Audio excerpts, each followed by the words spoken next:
नमस्कार मेरे प्यारे भाइयों, दोस्तों, मेरा नाम आनंद है और मैं दिल्ली पला बढ़ा हूं। आज जो कहानी मैं आपको सुनाने जा रहा हूं वो मेरे जीवन की एक ऐसी खौफनाक हकीकत है जिसने मुझे जड़ों तक हिलाकर रख दिया था। इस घटना ने मेरे मन पर ऐसा गहरा जख्म छोड़ा है कि आज भी जब कभी मैं अकेला होता हूं या किसी सुनसान जगह से गुजरता हूं तो वो मंजर मेरी आंखों के सामने आकर खड़ा हो जाता है और मेरी रूह कांप उठती है। ये उस वक्त की बात है जब मैं अपनी मौसी के घर एक शादी में शामिल होने के लिए गांव गया था। आज इस बात को लगभग 5 साल गुजर चुके हैं, लेकिन ऐसा लगता है जैसे ये कल की ही बात हो।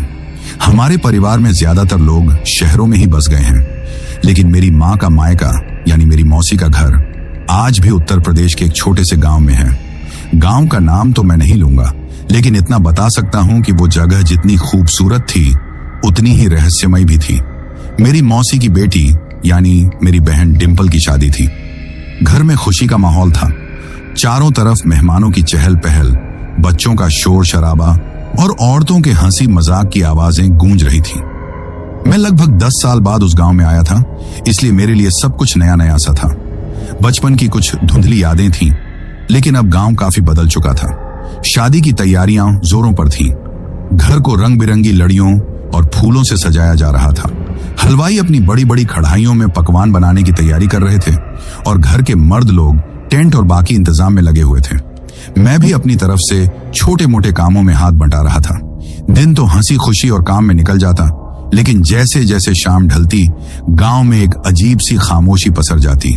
शहर की चकाचौंध से दूर वो गांव रात में बिल्कुल शांत हो जाता था। बस कहीं दूर से कुत्तों के भौंकने की या झींगुरों की आवाज आती रहती थी। शादी को बस 2 दिन बचे थे। उस दिन हल्दी की रस्म थी। घर में ढोलक बज रही थी, औरतें मंगल गीत गा रही थीं और डिंपल को हल्दी लगाई जा रही थी। माहौल पूरी तरह से खुशनुमा था। तभी अचानक मौसी को याद आया कि उन्होंने सुनार को जो नए कंगन बनाने के लिए दिए थे वो लाना तो भूल ही गए। वो कंगन डिंपल को हल्दी की रस्म के बाद ही पहनाने थे। मौसी थोड़ी परेशान हो गई और मौसा जी को आवाज लगाने लगी। मौसा जी उस वक्त कुछ मेहमानों के साथ बैठे हुए थे। उन्होंने आकर पूछा कि क्या बात हो गई, तो मौसी ने उन्हें कंगनों के बारे में बताया। सुनार की दुकान पास के कस्बे के बाजार में थी, जो गांव से लगभग 15-16 किलोमीटर दूर था। शाम के करीब 4 बज चुके थे और मौसाजी के पास गांव की ही एक पुरानी मोटरसाइकिल थी। मौसाजी की उम्र भी अब 60 के पार हो चुकी थी और उनकी सेहत भी थोड़ी नासाज रहती थी। उन्हें दिन में भी मोटरसाइकिल चलाने में थोड़ी दिक्कत होती थी, तो रात में तो सवाल ही नहीं उठता था। उन्होंने कहा, अरे भगवान, ये तो मैं भूल ही गया था। अब इस वक्त मैं कैसे जाऊंगा और कोई जाने वाला भी तो नहीं है। उनकी परेशानी देखकर मैंने कह दिया, मौसा जी आप चिंता मत कीजिए, मैं चला जाता हूं मोटरसाइकिल लेकर। आप मुझे दुकान का पता बता दीजिए। मेरी बात सुनकर पहले तो मौसा जी थोड़ा झिंझके। उन्होंने कहा, नहीं बेटा, तुम कैसे जाओगे? तुम तो यहाँ के रास्ते भी ठीक से नहीं जानते और अब शाम भी होने वाली है। लौटते लौटते अंधेरा हो जाएगा। यहाँ के रास्ते रात में ठीक नहीं रहते, सुनसान रहते हैं। लेकिन उस वक्त शादी के माहौल और अपनी जवानी के जोश में मुझे उनकी बात में कोई गंभीरता नजर नहीं आई। मुझे लगा कि वो बस मेरी चिंता की वजह से ऐसा कह रहे हैं। मैंने उनसे जिद करते हुए कहा, अरे मौसा जी आप फिक्र मत कीजिए, मैं दिल्ली में रात रात भर गाड़ी चलाता हूँ। ये तो बस 15 किलोमीटर की बात है और मेरे पास मोबाइल भी है, गूगल मैप्स है। मैं रास्ता नहीं भटकूंगा। आप बस मुझे भेज दीजिए, मैं 1 घंटे में जाकर वापस आ जाऊंगा। मेरे बार बार कहने पर और मौसी के भी जोर देने पर मौसा जी मान तो गए, लेकिन उनके चेहरे पर एक अजीब सी चिंता की लकीरें थीं, जिसे मैं उस वक्त समझ नहीं पाया। उन्होंने मुझे अपनी पुरानी मोटरसाइकिल की चाबी दी और दुकान का पता अच्छी तरह से समझा दिया। उन्होंने बार बार हिदायत दी कि बाजार में ज्यादा देर मत करना और सूरज ढलने से पहले ही गांव की तरफ वापस लौट आना। मैंने उनकी बात पर हामी भर दी और पैसे लेकर मोटरसाइकिल स्टार्ट करके बाजार की तरफ निकल पड़ा। शुरू में तो सफर काफी अच्छा लग रहा था। सड़क के दोनों तरफ हरे भरे खेत थे, ठंडी हवा चल रही थी और सूरज धीरे धीरे नीचे जा रहा था। मैं अपनी ही धुन में मोटरसाइकिल चलाता हुआ जा रहा था। गांव से बाहर निकलते ही एक कच्ची पक्की सी सड़क शुरू हो गई जो सीधे कस्बे तक जाती थी। उस सड़क पर ज्यादा भीड़ भाड़ नहीं थी। कभी कभार कोई साइकिल वाला या कोई दूसरी मोटरसाइकिल गुजर जाती थी। लगभग 45 मिनट चलाने के बाद मैं कस्बे के बाजार में पहुंच गया। बाजार काफी छोटा लेकिन चहल पहल से भरा हुआ था। मैंने मौसा जी के बताए हुए पते पर सुनार की दुकान ढूंढ निकाली। सुनार मौसा जी को अच्छी तरह से जानता था। मैंने उसे अपना परिचय दिया तो उसने मुझे बैठने के लिए कहा। उसने बताया कि कंगन तो तैयार हैं, बस थोड़ी सी पॉलिशिंग बाकी है जिसमें करीब आधा घंटा लगेगा। मैंने सोचा कि चलो ठीक है, आधा घंटा ही तो है, तब तक मैं भी थोड़ा बाजार घूम लेता हूँ। मैंने सुनार से कहा कि ठीक है, आप तैयार करके रखिए, मैं आधे घंटे में आता हूँ। ये मेरी जिंदगी की सबसे बड़ी भूल थी। वो आधा घंटा कब 1 घंटे में बदल गया मुझे पता ही नहीं चला। मैं बाजार में इधर उधर घूमता रहा, कुछ दोस्तों के लिए छोटी मोटी चीजें देखता रहा और वक्त का ध्यान ही नहीं रहा। जब मुझे याद आया तो मैं भागा भागा सुनार की दुकान पर पहुंचा। तब तक सूरज लगभग डूब चुका था और आसमान में हल्की हल्की लालिमा छा गई थी। सुनार ने कंगन पैक करके मुझे दे दिए। मैंने पैसे चुकाए और जल्दी से मोटरसाइकिल की तरफ बढ़ा। मेरे मन में अब मौसाजी की बात गूंज रही थी कि अंधेरा होने से पहले लौट आना। मैंने मोटरसाइकिल स्टार्ट की और गांव की तरफ चल पड़ा। अभी मैं कस्बे से बाहर निकला ही था कि मौसम ने अचानक करवट बदल ली।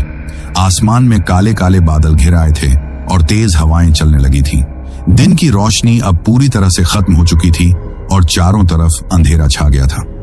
मोटरसाइकिल की हेडलाइट उस सुनसान सड़क पर रोशनी का अकेला झरिया थी। मुझे अब थोड़ा डर लगने लगा था। वो खेत जो शाम को इतने खूबसूरत लग रहे थे, अब अंधेरे में किसी काले साए की तरह डरावने लग रहे थे। मैं मोटरसाइकिल की रफ्तार तेज करने की कोशिश कर रहा था, लेकिन वो पुरानी मोटरसाइकिल एक हद से ज्यादा तेज नहीं चल रही थी।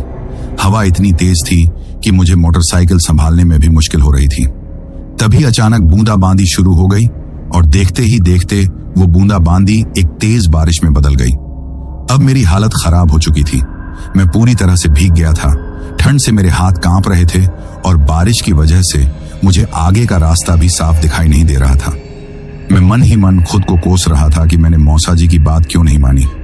अगर मैं वक्त पर निकल गया होता तो अब तक घर पहुंच चुका होता। अब इस सुनसान सड़क पर इस तूफानी बारिश में मैं बिल्कुल अकेला था। दूर दूर तक न कोई इंसान दिख रहा था, न कोई घर। मैंने मोबाइल निकालकर नेटवर्क देखने की कोशिश की, लेकिन वहां कोई नेटवर्क नहीं था। अब मेरा डर और भी बढ़ गया था। बारिश और तेज होती जा रही थी। मुझे लगा कि ऐसे में आगे बढ़ना ठीक नहीं है। मोटरसाइकिल फिसल सकती है और कोई हादसा हो सकता है। मैंने सोचा कि कहीं रुकने की कोई जगह मिल जाए तो बारिश थमने का इंतजार करूं। मैं धीरे धीरे मोटरसाइकिल चलाता हुआ आगे बढ़ रहा था और मेरी नजरें किसी छप्पर या किसी दुकान को ढूंढ रही थीं, जहां मैं कुछ देर के लिए रुक सकूं। तभी मोटरसाइकिल की रोशनी में मुझे सड़क से थोड़ी दूर एक पुराना सा घर दिखाई दिया। वो एक मंजिला घर था जो शायद बहुत सालों से वीरान पड़ा था। उसकी दीवारें काली पड़ चुकी थीं, प्लास्टर जगह जगह से उखड़ गया था और छत पर जंगली घास उग आई थी। उसे देखकर ही एक अजीब सी सिरहन दौड़ गई, लेकिन उस वक्त मेरे पास और कोई चारा भी नहीं था। बारिश से बचने के लिए वो उस सुनसान सड़क पर एकमात्र सहारा नजर आ रहा था। मैंने मोटरसाइकिल को उस घर की तरफ मोड़ा। घर के बाहर एक छोटा सा बरामदा था जिसकी छत थोड़ी बहुत सलामत लग रही थी। मैंने सोचा कि कम से कम यहाँ सिर छिपाने की जगह तो मिल जाएगी। मैंने मोटरसाइकिल को स्टैंड पर लगाया और भागकर उस बरामदे में खड़ा हो गया। बरामदे में पहुंचकर मैंने थोड़ी राहत की सांस ली। कम से कम मैं सीधे बारिश से तो बच गया था। बिजली कड़क रही थी और बादलों की गड़गड़ाहट से दिल दहल रहा था। मैंने अपने भीगे हुए कपड़े निचोड़ने की कोशिश की और ठंड से बचने के लिए अपने हाथों को रगड़ने लगा। उस घर का दरवाजा बंद था, लेकिन उस पर एक बड़ा सा पुराना ताला लगा हुआ था जो झंग खाकर काला पड़ चुका था। खिड़कियों पर शीशे नहीं थे, बस खाली चौखटें थीं, जिनमें से हवा के तेज झोंके एक डरावनी सी आवाज पैदा कर रहे थे। मैं वहीं खड़ा कांप रहा था और बारिश के रुकने का इंतजार कर रहा था। मुझे वहां खड़े हुए लगभग 15-20 मिनट हो गए होंगे। अंधेरा इतना घना था कि हाथ को हाथ सुझाई नहीं दे रहा था। बस जब कभी बिजली कड़कती तो एक पल के लिए चारों तरफ का मंजर साफ हो जाता और फिर वही घना अंधेरा। हर बार बिजली की चमक में मुझे वो वीरान घर और भी ज्यादा डरावना लगता। तभी मुझे ऐसा लगा जैसे सड़क की तरफ से कोई आ रहा है। मैंने गौर से देखने की कोशिश की। बारिश की बौछारों के बीच मुझे एक परछाई सी अपनी तरफ आती हुई दिखाई दी। वो परछाई धीरे धीरे और साफ होती गई। एक आदमी था जिसने अपने सिर पर एक बोरी डाल रखी थी और हाथ में एक पुरानी सी टॉर्च लिए हुए था। टॉर्च की पीली रोशनी हिल रही थी। उसे अपनी तरफ आता देखकर मेरे मन में एक साथ कई ख्याल आए। डर भी लगा कि इतनी रात को इस सुनसान जगह पर यह कौन हो सकता है।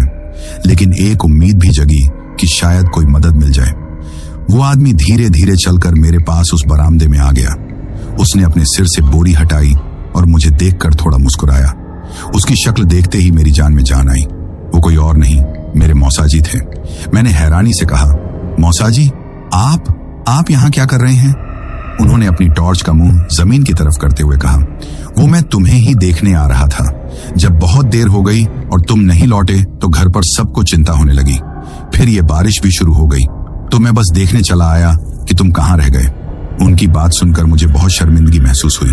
मैंने कहा, माफ करना मौसाजी, वो बाजार में थोड़ी देर हो गई और फिर ये बारिश शुरू हो गई तो मैं यहाँ रुक गया। कोई बात नहीं, उन्होंने कहा। अच्छा किया जो यहाँ रुक गए। ऐसी बारिश में मोटरसाइकिल चलाना ठीक नहीं है। थोड़ी देर यहीं इंतजार कर लेते हैं। बारिश थोड़ी हल्की हो जाए तो फिर साथ में ही चलेंगे।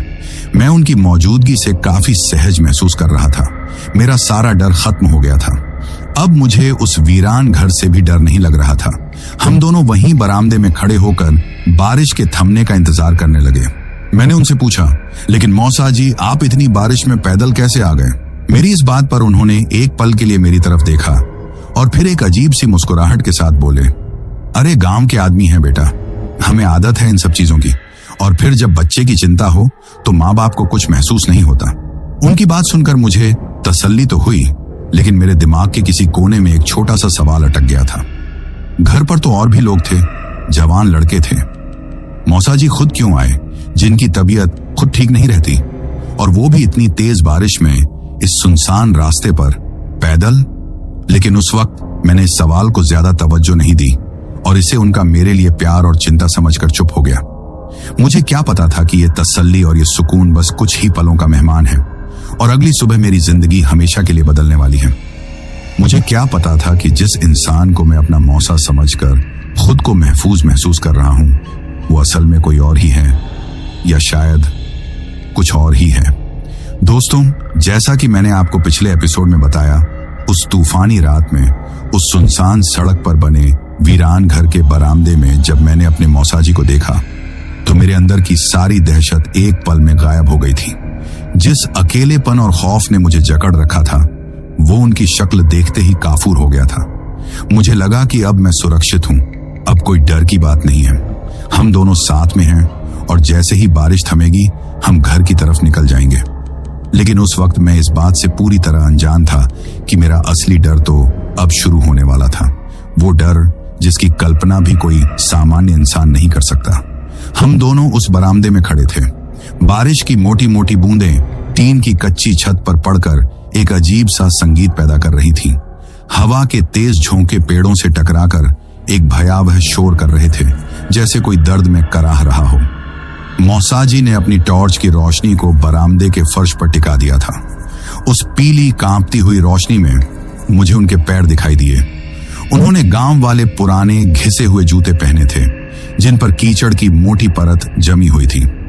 मैंने शर्मिंदगी भरे लहजे में फिर से कहा, मौसाजी, आपको मेरी वजह से बहुत तकलीफ हुई, मुझे वक्त से निकल जाना चाहिए था। उन्होंने अपना एक हाथ मेरे कंधे पर रखा। उनका हाथ बर्फ की तरह ठंडा था और उनकी पकड़ में एक अजीब सी सख्ती थी। उन्होंने कहा, अरे बेटा, इसमें तकलीफ की क्या बात है? तुम हमारे मेहमान हो, हमारी जिम्मेदारी हो, और फिर डिंपल की शादी का मौका है। मैं कोई ऊंच नीच नहीं चाहता था, बस शुक्र है कि तुम मिल गए और सही सलामत हो। उनकी आवाज में वही अपनापन था, वही चिंता थी जो मैंने घर पर महसूस की थी। मेरे मन में जो एक छोटा सा शक पैदा हुआ था कि वो पैदल क्यों आए, वो भी उनके इस अपनेपन के आगे धुल गया। हम चुपचाप खड़े बारिश को देखते रहे। मैं ठंड से अभी भी कांप रहा था, मेरे दांत किटकिटा रहे थे। मुझे इस हालत में देखकर मौसाजी बोले, तुम तो बहुत भीग गए हो, ऐसे तो बीमार पड़ जाओगे, ये हवा भी सीधी यहीं लग रही है। मैंने कहा, कोई बात नहीं मौसाजी, बस बारिश रुक जाए फिर घर चलकर कपड़े बदल लूंगा। बारिश का कोई भरोसा नहीं बेटा। उन्होंने उस वीरान घर के बंद दरवाजे की तरफ देखते हुए कहा, लगता है ये रात भर चलेगी।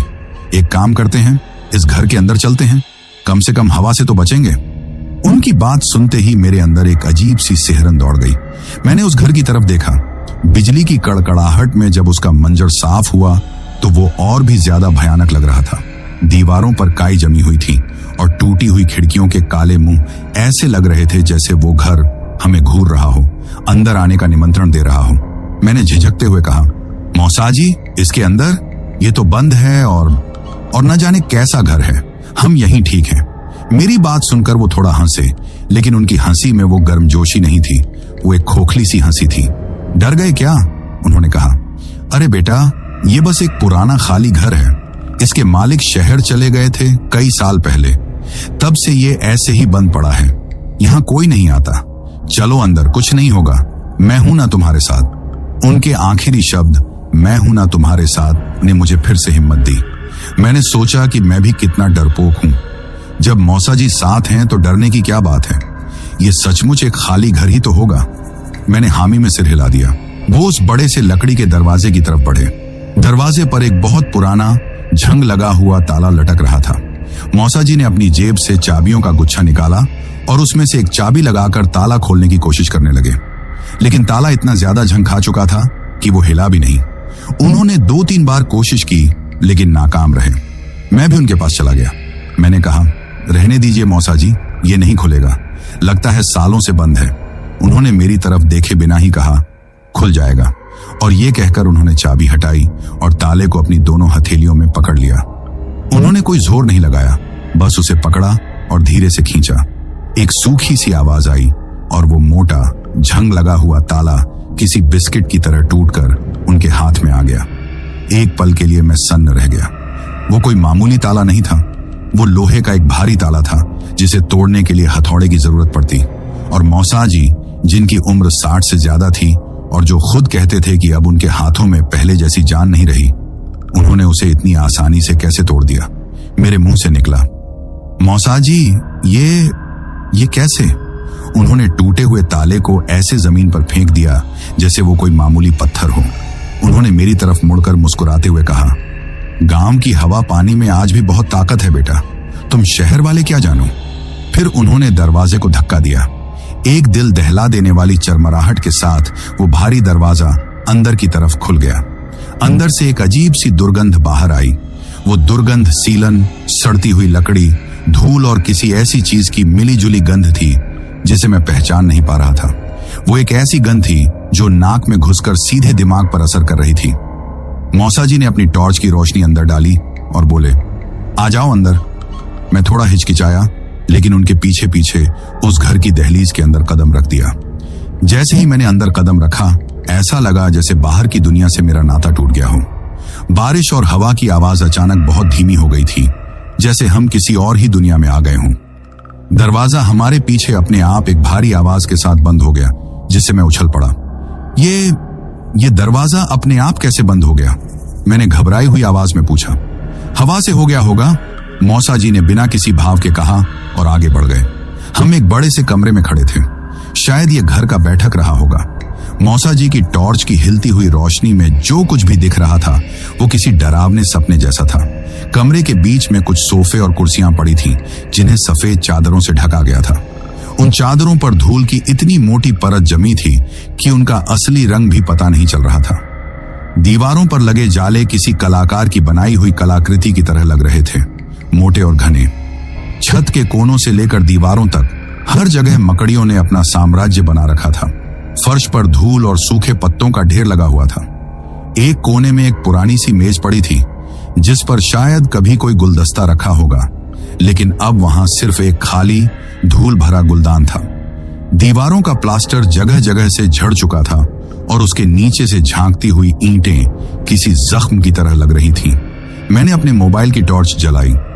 मेरी टॉर्च की सफेद रोशनी ने कमरे को और भी ज्यादा भयावह बना दिया। तभी मेरी नजर फर्श पर पड़े एक गहरे काले धब्बे पर गई। वो धब्बा काफी बड़ा था और ऐसा लग रहा था जैसे वहां कोई तरल चीज गिरी हो और फिर सूख गई हो। मैंने मौसाजी से पूछा, मौसाजी, ये किस चीज का निशान है? उन्होंने उस धब्बे की तरफ एक नजर देखा और फिर मेरी तरफ। उनकी आंखों में एक पल के लिए एक अजीब सी चमक आई और फिर गायब हो गई। उन्होंने कहा, कुछ नहीं, दीमक ने लकड़ी खा ली होगी, उसी का निशान होगा। तुम ज्यादा मत सोचो, यहां बैठो। उन्होंने एक सोफे पर ढकी चादर का कोना पकड़कर खींचा, जिससे धूल का एक बड़ा सा गुब्बार हवा में उड़ गया और मुझे खांसी आ गई। मैं खांसता रहा और वो मुझे बस देखते रहे बिना कुछ कहे। जब मेरी खांसी रुकी तो मैंने कहा, मौसा जी, मुझे यहाँ ठीक नहीं लग रहा है, मेरा दम घुट रहा है। हम बाहर बरामदे में ही ठीक थे, अब दरवाजा बंद हो गया है, उन्होंने सपाट आवाज में कहा, और बाहर हवा बहुत तेज है, चुपचाप यहीं बैठो जब तक बारिश नहीं रुकती। उनकी आवाज में अब वो पहले वाला अपनापन नहीं था, उसमें एक हुक्म था, एक ऐसी ठंडक थी जो मेरी रीढ़ की हड्डी में सिहरन पैदा कर रही थी। मैं डर के मारे चुपचाप उस सोफे के एक कोने पर बैठ गया। वो भी मेरे सामने एक पुरानी लकड़ी की कुर्सी पर बैठ गए, अपनी टॉर्च को अपने घुटनों के बीच फंसाकर। अब हम दोनों चुप थे, बस बाहर से आती हवा की साई साई की आवाज और कभी कभी छत पर किसी चीज के खिसकने की आवाज उस खामोशी को तोड़ रही थी। मैंने माहौल को थोड़ा हल्का करने की कोशिश करते हुए उनसे पूछा, मौसा जी, आप बता रहे थे कि आप मुझे बचपन में बहुत घुमाते थे। मुझे तो कुछ याद नहीं, कोई किस्सा सुनाइए ना। मैं बस उनसे बात करना चाहता था ताकि मेरा ध्यान उस डरावनी जगह से हट सके। मेरी बात सुनकर उन्होंने अपनी गर्दन थोड़ी टेढ़ी की। उनकी आंखों में टॉर्च की पीली रोशनी चमक रही थी। उन्होंने एक अजीब सी धीमी आवाज में कहना शुरू किया, हाँ, याद है मुझे। एक बार तुम पेड़ से गिर गए थे, आम तोड़ने के लिए चढ़े थे और तुम्हारा हाथ टूट गया था। ये सुनते ही मेरे रोंगटे खड़े हो गए, क्योंकि बचपन में मैं कभी पेड़ से नहीं गिरा था और न ही मेरा हाथ कभी टूटा था। हाँ, मेरा छोटा भाई जरूर एक बार साइकिल से गिरकर अपना हाथ तोड़वा बैठा था। ये बात मौसा जी को अच्छी तरह पता थी। तो फिर वो ऐसा क्यों कह रहे हैं? क्या वो सच में भूल गए हैं, या फिर? मेरे दिमाग में खतरे की घंटी बजने लगी थी। मैंने अपनी कांपती हुई आवाज में कहा, नहीं मौसा जी, वो मैं नहीं, वो तो छोटू था जो साइकिल से गिरा था। मैं तो कभी पेड़ पर चढ़ा ही नहीं। मेरी बात सुनकर वो खामोश हो गए। उन्होंने कोई जवाब नहीं दिया, बस मुझे घूरते रहे। उनकी वो खामोश नजरें किसी छुरी की तरह मेरे सीने में ढंस रही थीं। अब मुझे यकीन हो गया था कि कुछ तो बहुत ज्यादा गड़बड़ है। ये मेरे मौसा जी नहीं हैं, या अगर हैं भी तो ये वो नहीं हैं जिन्हें मैं जानता हूं। मेरा दिल जोर जोर से धड़कने लगा, मेरे हाथ पैर ठंडे पड़ गए थे। मैंने उठने की कोशिश की, लेकिन जैसे मेरे पैरों में जान ही नहीं थी।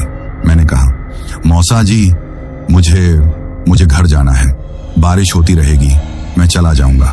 तभी अचानक मेरे मोबाइल की टॉर्च, जो अब तक ठीक जल रही थी, 2-3 बार झपकी और फिर बंद हो गई। कमरे में अब सिर्फ उनकी टॉर्च की पीली डरावनी रोशनी थी। अंधेरा और भी घना हो गया था। मोबाइल भी बंद हो गया। मैंने लगभग रोते हुए कहा। वो अपनी कुर्सी से धीरे धीरे उठे। उनके उठने से कुर्सी में एक चरमराहट हुई। वो मेरी तरफ बढ़ने लगे।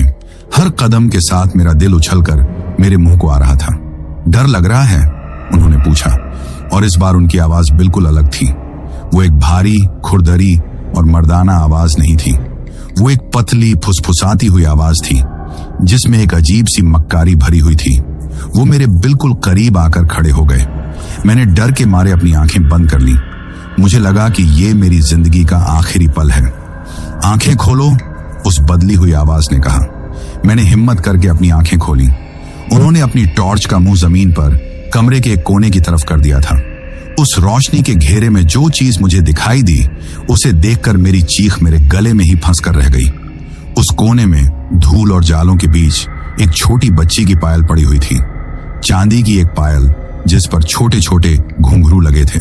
वो बिल्कुल नई लग रही थी, जैसे उसे अभी अभी वहां किसी ने रखा हो। और तभी उस शख्स ने, जिसे मैं अपना मौसा समझ रहा था, कुछ कहा, कुछ ऐसा जिसने मेरी आत्मा को भी कंपा दिया। उस पतली फुसफुसाती हुई आवाज ने कहा, वो कई सालों से एक नए साथी का इंतजार कर रही है और आज उसे तुम मिल गए हो। दोस्तों, उस पल, उस वीरान घर के उस स्याह कोने में पड़ी उस अकेली पायल को देखकर और उस बदली हुई फुसफुसाती आवाज को सुनकर मेरे जिस्म में जो खून था वो जैसे जम गया था। मेरा दिमाग सुन्न हो चुका था और मेरे शरीर ने हरकत करना बंद कर दिया था। मैं एक पत्थर की मूर्ति की तरह बन गया था, जो देख सकता था, सुन सकता था, लेकिन हिल नहीं सकता था। मेरी चीख मेरे गले के अंदर ही घुट कर रह गई थी। वो आखिरी वाक्य, वो कई सालों से एक नए साथी का इंतजार कर रही है और आज उसे तुम मिल गए हो, किसी जहरीले तीर की तरह मेरे कानों से होकर मेरे दिलो दिमाग में उतर गया था। जिस इंसान को मैं अपना मौसा समझ रहा था, वो अब भी मेरे सामने खड़ा था। उसका चेहरा, उसका शरीर, सब कुछ मेरे मौसा जी जैसा ही था। लेकिन उसकी मौजूदगी में अब वो अपनापन नहीं बल्कि एक अनजानी बर्फीली दहशत थी। उसकी आंखों में जो पीली रोशनी चमक रही थी उसमें अब चिंता नहीं बल्कि एक शैतानी चमक थी, एक शिकारी की चमक जो अपने शिकार को बेबस देखकर खुश हो रहा हो। मेरे दिमाग में हजारों सवाल एक साथ कौंध रहे थे। ये कौन है? ये क्या है? मेरे मौसाजी कहाँ हैं? क्या ये कोई सपना है? हाँ, यकीनन ये कोई भयानक सपना ही होगा। मैं शायद उस बरामदे में ठंड की वजह से बेहोश हो गया हूं और ये सब मेरे डरे हुए मन का वहम है। मैंने अपनी आंखें जोर से भींच लीं इस उम्मीद में कि जब मैं आंखें खोलूंगा तो खुद को अपनी मौसी के घर अपने बिस्तर पर पाऊंगा। मैंने 1, 2, 3 तक गिना और फिर धीरे धीरे अपनी पलकें उठाईं, लेकिन कुछ नहीं बदला था। वही वीरान कमरा, वही मकड़ी के जाले, वही सड़न की दुर्गंध और वही शख्स मेरे सामने खड़ा था। वो मेरी इस हरकत को देखकर धीरे धीरे मुस्कुराया। उसकी मुस्कुराहट उसके चेहरे पर खींच रही थी, लेकिन वो उसके होंठों तक ही सीमित थी, उसकी आंखों तक नहीं पहुंच पा रही थी। उसकी आंखें अब भी उतनी ही ठंडी और बेरहम थीं। ये सपना नहीं है आनंद, उस पतली फुसफुसाती आवाज ने फिर कहा। उसे मेरा नाम पता था, जाहिर है मैंने ही उसे बताया था, लेकिन अब उसके मुंह से अपना नाम सुनना भी किसी गाली जैसा लग रहा था। उसने आगे कहा, ये उतनी ही हकीकत है जितनी तुम्हारी दिल्ली की जिंदगी, जितनी हकीकत तुम्हारे वो दोस्त हैं जिनसे तुम रोज झूठ बोलते हो, जितनी हकीकत तुम्हारा वो डर है जो तुम्हें अंधेरे से लगता है, जिसके बारे में तुमने आज तक किसी को नहीं बताया। यह सुनकर मेरे पैरों के नीचे से जमीन खिसक गई। मेरे अंधेरे के डर के बारे में उसे कैसे पता? ये बात तो मेरे सबसे करीबी दोस्तों को भी नहीं पता थी। ये कोई ऐसी चीज नहीं थी जिसका जिक्र मैं किसी से करता। ये मेरा अपना निजी डर था। इस एक पल में मेरे दिमाग ने हर तरह के तार्किक तर्क को मानना बंद कर दिया। मैं समझ गया कि मैं किसी इंसानी खतरे का सामना नहीं कर रहा हूं। मैं किसी ऐसी चीज के चंगुल में फंस चुका था जो इंसानी समझ से परे थी। तभी मुझे एक और आवाज सुनाई दी। ये आवाज ऊपर की मंजिल से आ रही थी, एक बच्चे के गुनगुनाने की आवाज, एक बहुत ही धीमी मासूम सी धुन, जैसे कोई छोटी बच्ची कोई लोरी गा रही हो। उस भयावह खामोशी में वो मासूम धुन और भी ज्यादा डरावनी लग रही थी। मेरे रोंगटे खड़े हो गए। मैं उस आवाज की दिशा में देखने लगा जो छत से छन कर आ रही थी। मेरे चेहरे पर आए खौफ को देखकर वो मौसाजी के रूप में खड़ा शख्स फिर से मुस्कुराया। उसने अपनी गर्दन एक ऐसे कोण पर झुकाई जो किसी भी सामान्य इंसान के लिए मुमकिन नहीं था। एक हल्की सी चटकने की आवाज आई, जैसे गर्दन की कोई हड्डी अपनी जगह से हट गई हो। उसे तुम्हारा आना पसंद आया, उसने फुसफुसाते हुए कहा। वो बहुत अकेला महसूस करती है, उसे खेलने के लिए कोई चाहिए। गुनगुनाने की आवाज अचानक बंद हो गई और उसकी जगह एक दूसरी आवाज ने ले ली, एक अकेली पायल के बजने की आवाज। छन छन, जैसे कोई ऊपर के कमरे में बहुत धीरे धीरे चल रहा हो। हर पायल की आवाज मेरे दिल पर हथौड़े की तरह पड़ रही थी। कौन हो तुम? आखिरकार मेरी जबान से ये टूटे फूटे शब्द निकले। क्या चाहते हो मुझसे? वो धीरे से एक कदम मेरी ओर बढ़ा। उसने कहा, मैं तो बस एक रास्ता हूं, एक दरवाजा।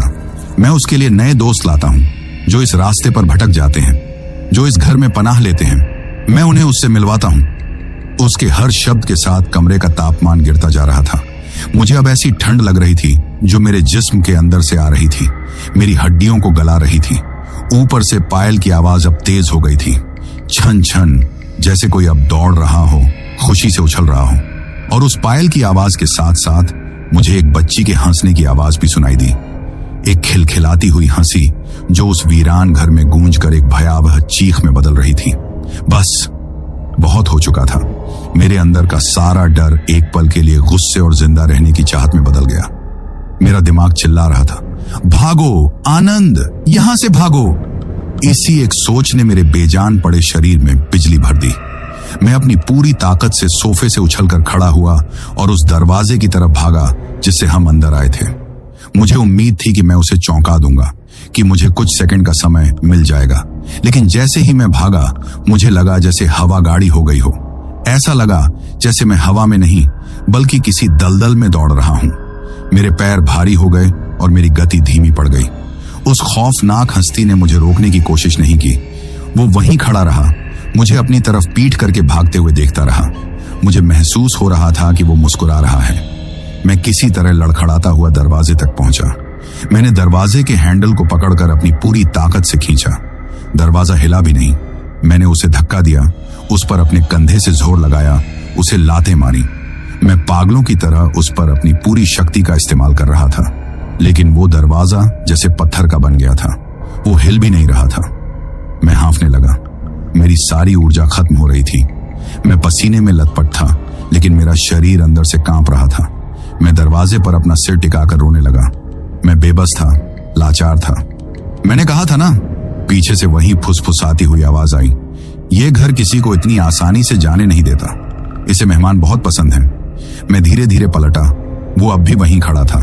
उसकी टॉर्च की रोशनी अब भी जमीन पर थी। कमरे में इतना अंधेरा था कि मुझे उसका चेहरा साफ दिखाई नहीं दे रहा था। बस उसकी एक काली परछाई नजर आ रही थी। उसे नीचे आने में देर नहीं लगेगी, उस परछाई ने कहा, और वो तुम्हारे जितनी धीरज वाली नहीं है। ये सुनते ही मेरे अंदर फिर से हिम्मत आई। दरवाजा नहीं तो खिड़की। मैंने कमरे की एक बड़ी सी खिड़की की तरफ देखा। उसमें शीशे नहीं थे, बस एक लकड़ी का फ्रेम था जो सालों से मौसम की मार झेल रहा था। शायद मैं उसे तोड़कर बाहर कूद सकता हूं, यह सोचकर मैं खिड़की की तरफ भागा। लेकिन जैसे ही मैं 2 कदम बढ़ा, वो खौफनाक हस्ती एक पलक झपकने जितनी देर में मेरे और खिड़की के बीच आकर खड़ी हो गई। वो वहां कैसे आया मैं समझ नहीं पाया। उसने कोई हरकत नहीं की, वो बस वहां प्रकट हो गया था। अब मैं और वो आमने सामने थे, कुछ ही फीट की दूरी पर। मेरी सांसें रुक गई थीं। बाहर जाने का कोई रास्ता नहीं है आनंद, उसने कहा। सिर्फ एक ही रास्ता है, ऊपर जाने का। उसने अपनी उंगली से ऊपर की मंजिल की तरफ इशारा किया, जहां से पायल की आवाज आ रही थी। मैं डर के मारे पीछे हटने लगा। तभी उसकी टॉर्च, जो अब तक लगातार जल रही थी, अचानक झिलमिलाने लगी। वो तेजी से जल बुझ रही थी, जिससे कमरे में एक स्ट्रोब लाइट जैसा प्रभाव पैदा हो रहा था। हर चमक में मुझे उसका चेहरा एक पल के लिए दिखता और फिर अंधेरे में गायब हो जाता। और उस जलती बुझती रोशनी में मैंने कुछ ऐसा देखा जिसने मेरे होश उड़ा दिए। हर चमक के साथ मेरे मौसाजी का चेहरा बदल रहा था। वो पिघल रहा था जैसे गर्म मोम हो। उनकी आंखें अपनी जगह से खिसक कर बड़ी हो रही थीं। उनके होंठ खींचकर कानों तक जा रहे थे। उनकी नाक छपटी हो रही थी। उनका चेहरा किसी इंसान का चेहरा नहीं लग रहा था। वो एक विकृत, भयावह और अमानवीय चीज में बदल रहा था। मैं चीखना चाहता था, लेकिन मेरी आवाज ही खो गई थी। मैं अपनी आंखों पर यकीन नहीं कर पा रहा था। टॉर्च की रोशनी आखिरकार एक जगह आकर स्थिर हो गई, ठीक उस बदलते हुए चेहरे पर। अब जो चेहरा मेरे सामने था, वो मेरे मौसाजी का नहीं था। वो किसी औरत का चेहरा लग रहा था, एक बहुत ही भयानक औरत का। उसकी त्वचा झुलसी हुई और काली थी। उसकी आंखें बड़ी बड़ी और पूरी तरह से सफेद थीं, जिनमें कोई पुतली नहीं थी। उसके होंठ काले थे, और जब वो मुस्कुराई तो मैंने देखा कि उसके दांत नुकीले और पीले थे। उसके सिर पर बाल नहीं थे, बस कुछ उलझे हुए लटें थीं जो सांप की तरह हिल रही थीं। वो चीज, वो खौफनाक औरत जो अब भी मेरे मौसाजी के कपड़ों में थी, धीरे धीरे मेरे सामने झुकी। उसका विकृत चेहरा मेरे चेहरे के बहुत करीब आ गया। उसकी सांसों से वही सड़न की बदबू आ रही थी जो घर में घुसते वक्त आई थी, लेकिन अब वो 1000 गुना ज्यादा तेज थी। मैं पीछे हटते हटते दीवार से जा लगा और जमीन पर गिर पड़ा। मैं अपनी बाहों से खुद को बचाने की कोशिश करने लगा। उसने मेरे ऊपर झुककर अपनी उसी पतली, फुसफुसाती लेकिन अब और भी ज्यादा डरावनी आवाज में कहा, जो किसी सांप की फुफकार जैसी लग रही थी, काजरी ने बहुत इंतजार किया है और उसे अब बहुत भूख लगी है।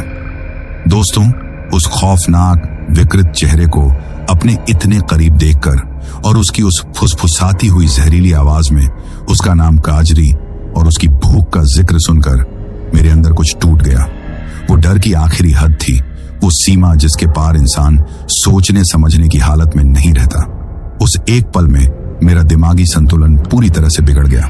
मेरे अंदर का सारा खौफ, सारी बेबसी, सारी लाचारी एक जानवर की चीख में बदल गई जो अपनी जान बचाने के लिए आखिरी कोशिश कर रहा हो। मैं चीखा, और ये कोई मामूली चीख नहीं थी। ये मेरे फेफड़ों की पूरी ताकत से निकली हुई एक वहशी चीख थी जो उस वीरान घर की दीवारों से टकराकर गूंज उठी। उसी चीख के साथ मैंने अपने पैरों को अपनी पूरी ताकत से आगे की तरफ उछाला। मेरा पैर सीधे उस खौफनाक चीज के सीने से टकराया जो मेरे ऊपर झुकी हुई थी। एक अजीब सा एहसास हुआ, ऐसा लगा जैसे मेरा पैर किसी ठोस शरीर से नहीं बल्कि किसी गीली, ठंडी और घिनौनी चीज से टकराया हो। लेकिन मेरी लात में इतनी ताकत थी कि वो चीज पीछे की तरफ लड़खड़ा गई। वो गिरी नहीं, बस कुछ कदम पीछे हट गई। शायद उसे मेरे इस पलटवार की उम्मीद नहीं थी। उसकी उन सफेद बिना पुतलियों वाली आंखों में एक पल के लिए हैरानी का भाव आया। बस वही एक पल मेरे लिए काफी था। मेरे दिमाग ने काम करना बंद कर दिया था। अब सिर्फ मेरा शरीर अपनी जान बचाने के लिए हरकत कर रहा था। मैं एक जंगली जानवर की तरह चारों हाथ पैरों के बल जमीन से उठा और भागा। किधर भागना है, कहां जाना है, मुझे कुछ नहीं पता था। मेरे सामने बस एक अंधेरा गलियारा था जो शायद घर के और अंदर की तरफ जाता था, और मैं उसी में घुस गया। मैंने एक बार भी पीछे मुड़कर नहीं देखा। मुझे बस भागना था, उस चीज से, उस आवाज से, उस चेहरे से दूर। वो गलियारा बहुत तंग और अंधेरा था।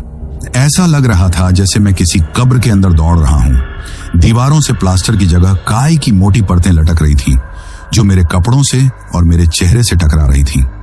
वो ठंडी और चिपचिपी थीं। जमीन पर धूल और न जाने किस किस चीज की गंदगी की वजह से मेरे पैर फिसल रहे थे। मैं कई बार गिरते गिरते बचा। तभी कुछ ऐसा हुआ जिसने मेरे खौफ को और बढ़ा दिया। जैसे ही मैं उस गलियारे के बीच में पहुंचा, मुझे महसूस हुआ कि दीवारों से कुछ बाहर निकल रहा है। मैंने डरते डरते अपनी नजरें घुमाई। उस काई और प्लास्टर के बीच से, दीवारों के अंदर से इंसानी हाथों जैसी आकृतियां बाहर निकल रही थीं। वो हाथ सूखे झुर्रियों वाले और काले थे। वो मेरी तरफ बढ़ रहे थे, मुझे पकड़ने की कोशिश कर रहे थे। एक हाथ ने मेरी टी शर्ट पकड़ ली। मैंने उसे अपनी पूरी ताकत से झटका और आगे भागा। एक दूसरे हाथ ने मेरे बालों को छूने की कोशिश की। मैं चीखता हुआ उस गलियारे में भागता रहा। चारों तरफ से अब फुसफुसाहट की आवाजें आने लगी थीं। कहां जा रहे हो? रुको, वो तुम्हें ढूंढ लेगी, तुम अब हमारे हो।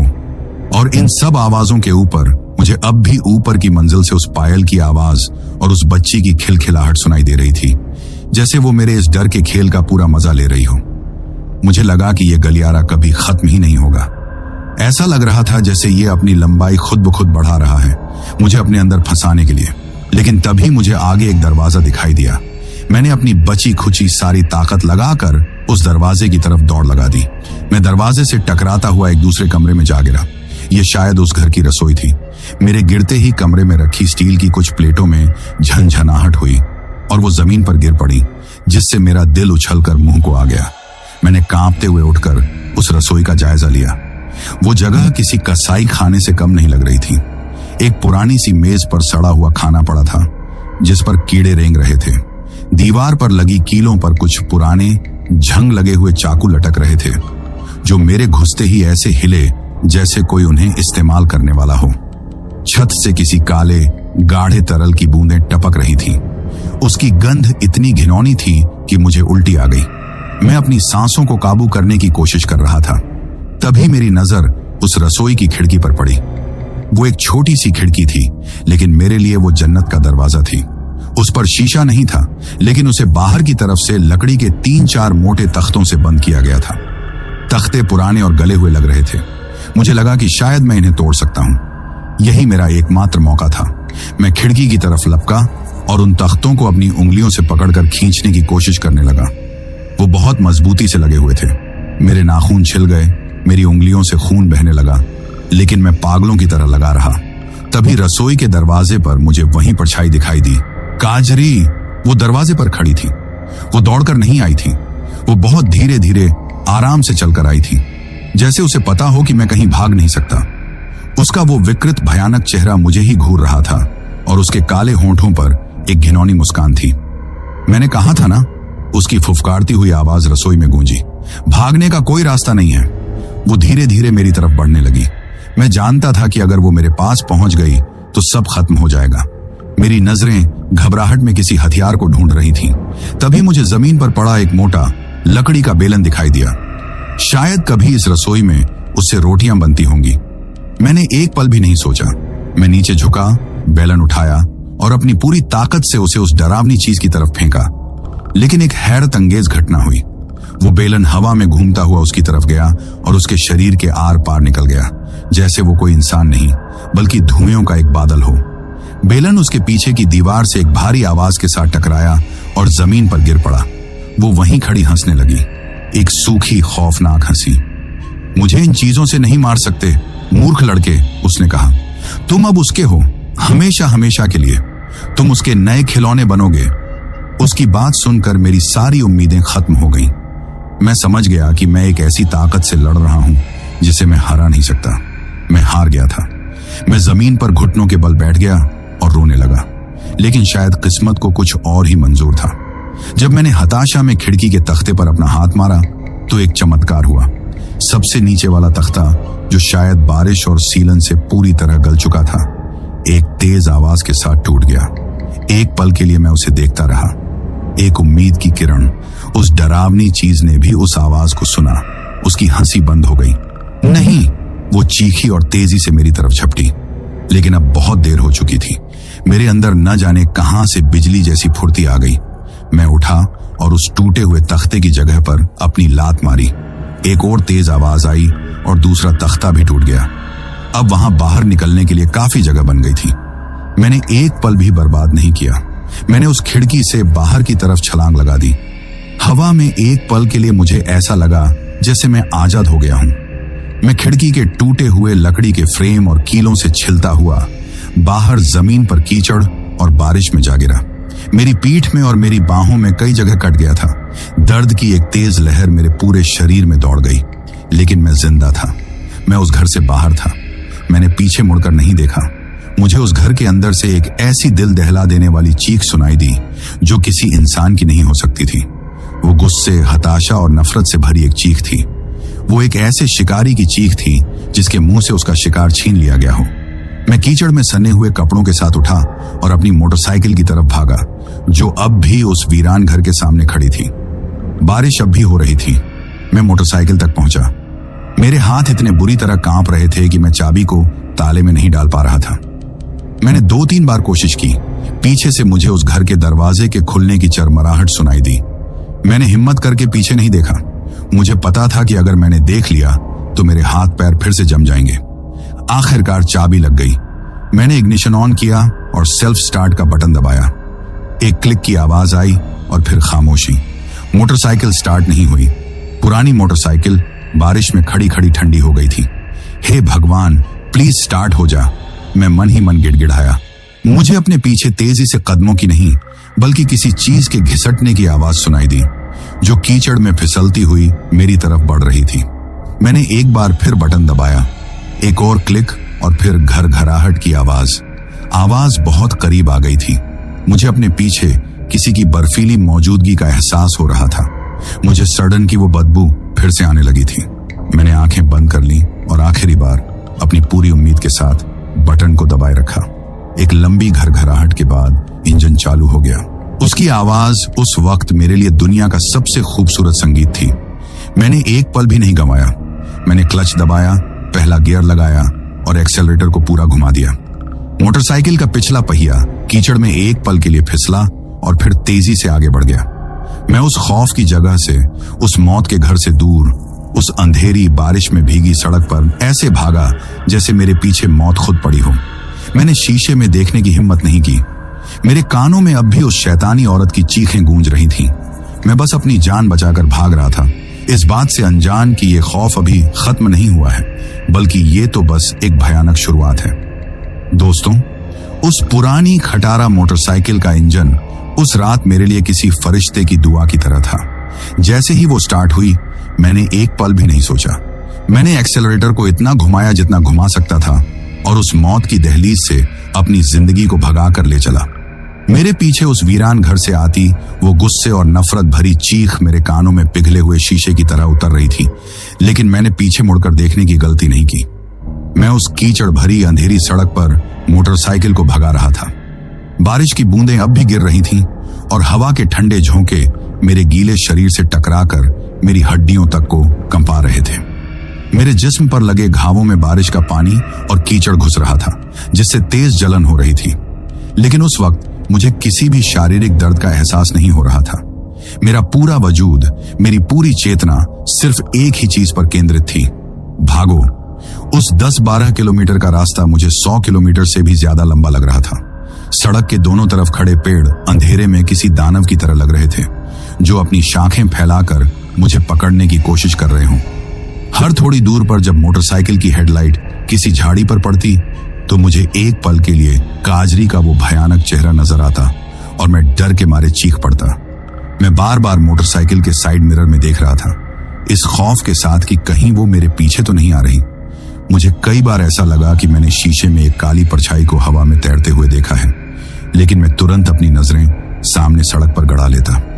मेरा दिमाग मुझे बता रहा था कि यह मेरा वहम है, लेकिन मेरा दिल मानने को तैयार नहीं था। एक मोड़ पर तेज रफ्तार की वजह से मोटरसाइकिल फिसल गई और मैं जमीन पर जा गिरा। मेरा घुटना छिल गया और मोटरसाइकिल मेरे पैर पर गिर पड़ी। एक पल के लिए मेरी सांस रुक गई। मैंने जल्दी से उठने की कोशिश की। मैंने मोटरसाइकिल को उठाया और फिर से स्टार्ट करके भागा। मैं रुकना नहीं चाहता था। मैं एक सेकंड के लिए भी उस सुनसान सड़क पर खड़ा नहीं रहना चाहता था। लगभग 20-25 मिनट की उस कभी न खत्म होने वाली यात्रा के बाद मुझे दूर से कुछ टिमटिमाती हुई रोशनियां दिखाई दी। वो मेरे गांव की रोशनियां थीं। उन्हें देखकर मेरी आंखों में आंसू आ गए। वो सिर्फ रोशनियां नहीं थीं, वो मेरे लिए जिंदगी की, सुरक्षा की और अपनेपन की किरणें थीं। जैसे जैसे मैं गांव के करीब पहुंचता गया, मेरे अंदर थोड़ी हिम्मत आने लगी। शादी वाले घर से आती ढोलक और संगीत की हल्की हल्की आवाज सुनाई देने लगी। वो आवाज, वो माहौल उस खौफनाक घर की भयावह खामोशी से कितना अलग था। एक ही रात में मैंने जैसे जिंदगी और मौत के दो अलग अलग सिरों को देख लिया था। मैं लड़खड़ाती हुई मोटरसाइकिल को चलाता हुआ अपनी मौसी के घर के दरवाजे तक पहुंचा। मैंने मोटरसाइकिल को स्टैंड पर भी ठीक से नहीं लगाया, बस उसे एक तरफ टिका दिया और उसे उतर गया। मेरे पैर कांप रहे थे और मुझ में खड़े रहने की भी हिम्मत नहीं थी। मैं पूरी तरह से कीचड़ और खून में सना हुआ था। मेरे कपड़े कई जगह से फट चुके थे। मेरे बाल मेरे चेहरे पर बिखरे हुए थे और मेरी आंखें डर से फैली हुई थीं। मैं किसी भूत की तरह दरवाजे की तरफ बढ़ा और उस पर जोर जोर से हाथ मारने लगा। मेरे मुंह से आवाज नहीं निकल रही थी, बस एक घबराई हुई घुरघुराहट निकल रही थी। दरवाजा मेरे एक कजिन रवि ने खोला। दरवाजा खोलते ही उसके चेहरे पर जो हंसी थी वो मुझे देखते ही एक पल में खौफ और हैरानी में बदल गई। आनंद भैया, ये क्या हुआ? वो चिल्लाया। उसकी आवाज सुनकर घर के अंदर जो भी लोग थे सब बाहर की तरफ दौड़े। मेरे असली मौसाजी, जो कुछ मेहमानों के साथ अंदर बैठे थे, सबसे पहले बाहर आए। उन्हें देखते ही मेरे दिमाग में एक पल के लिए फिर से काजरी का वो चेहरा घूम गया और मैं डर के मारे 2 कदम पीछे हट गया। नहीं, मैं बड़बड़ाया। मेरी हालत देखकर घर में कोहराम मच गया। शादी का खुशनुमा माहौल एक पल में चिंता और डर में बदल गया। संगीत बंद हो गया। मेरी मौसी और मां भागती हुई बाहर आईं। मुझे उस हालत में देखकर वो जोर जोर से रोने लगी। मेरे बच्चे को क्या हो गया? आनंद, आंखें खोल बेटा। मां मुझसे लिपट कर रो रही थी, लेकिन मैं किसी और ही दुनिया में था। मुझे उठाकर अंदर ले जाया गया। मैं कांप रहा था, बुरी तरह से कांप रहा था और मेरे दांत बज रहे थे। मुझे एक चारपाई पर लिटाया गया। कोई मेरे हाथ पैर मल रहा था, कोई मेरे लिए गर्म दूध ला रहा था, कोई मेरे घावों को साफ करने की कोशिश कर रहा था। मेरे चारों तरफ मेरे घर वालों की भीड़ थी, लेकिन मुझे ऐसा लग रहा था जैसे मैं अब भी अकेला हूं, उस वीरान घर में फंसा हुआ हूं। मेरे मौसाजी मेरे पास बैठे और मेरे सिर पर हाथ फेरते हुए बोले, बेटा क्या हुआ? एक्सीडेंट हो गया क्या कहीं? कुछ तो बोलो। मैंने उनकी तरफ देखा। ये वही चेहरा था, लेकिन इन आंखों में वो शैतानी चमक नहीं, बल्कि मेरे लिए सच्ची चिंता और प्यार था। लेकिन मेरा डरा हुआ मन इस फर्क को समझने को तैयार नहीं था। मैं बस वो वहां है, वो आ जाएगी, जैसे टूटे फूटे शब्द बड़बड़ा रहा था। घर के बड़े बुजुर्ग समझ गए कि मैं बहुत ज्यादा डरा हुआ हूं। उन्होंने सबको थोड़ा दूर हटाया। मौसी ने गर्म पानी से मेरे घावों को साफ किया और उन पर हल्दी का लेप लगाया। मुझे गर्म दूध पिलाने की कोशिश की गई, जो मैंने गिरा दिया। लगभग 1 घंटे की मशक्कत के बाद जब मुझे गर्म कंबलों में लपेटा गया, तब जाकर मेरा कांपना थोड़ा कम हुआ। लेकिन मैं अब भी सदमे में था। रात काफी हो चुकी थी। ज्यादातर मेहमान अपने अपने कमरों में जा चुके थे। अब मेरे पास सिर्फ मेरे करीबी लोग बैठे थे, माँ, मौसी, मौसाजी, रवि और गांव के एक सबसे बुजुर्ग आदमी, जिन्हें सब नाना जी कहकर बुलाते थे। वो मौसाजी के भी चाचा थे और उनकी उम्र 90 के पार थी। वो बहुत कम बोलते थे, लेकिन गांव में हर कोई उनकी इज्जत करता था और माना जाता था कि उन्होंने अपनी जिंदगी में बहुत कुछ देखा है। माहौल में एक भारी खामोशी थी। नाना जी मुझे बस एक तक देखे जा रहे थे। उनकी आंखों में एक अजीब सी गहराई और समझ थी। मौसा जी ने बहुत ही नर्म आवाज में मुझसे फिर पूछा, बेटा अब थोड़ा आराम से बताओ, डरो मत, हम सब यहीं हैं। क्या हुआ था तुम्हारे साथ? तुम्हारी ये हालत कैसे हुई? मैंने एक गहरी सांस ली। मैंने अपनी आंखें बंद की तो मुझे फिर से वो गलियारा, वो रसोई और काजरी का वो चेहरा दिखाई दे गया। मैंने झटके से अपनी आंखें खोल दी। मैंने कांपती हुई आवाज में बताना शुरू किया, मैं बाजार से लौट रहा था, तभी बारिश शुरू हो गई। हाँ वो तो हमें पता है, मौसी ने कहा, लेकिन आगे क्या हुआ? मैं बारिश से बचने के लिए घर में रुक गया था, मैंने कहा। सड़क के किनारे एक पुराना वीरान सा घर था। जैसे ही मैंने ये कहा, मैंने देखा कि मौसा जी और नाना जी ने एक दूसरे की तरफ देखा। उनके चेहरे पर एक अजीब सा भाव आया जिसे मैं समझ नहीं पाया। कौन सा घर बेटा? मौसा जी ने पूछा। उनकी आवाज में अब एक अजीब सी सख्ती थी। वही जो बड़ी वाली नहर से थोड़ा आगे, जहां एक पुराना पीपल का पेड़ है, उसके सामने। मैंने उस जगह की पहचान बताई।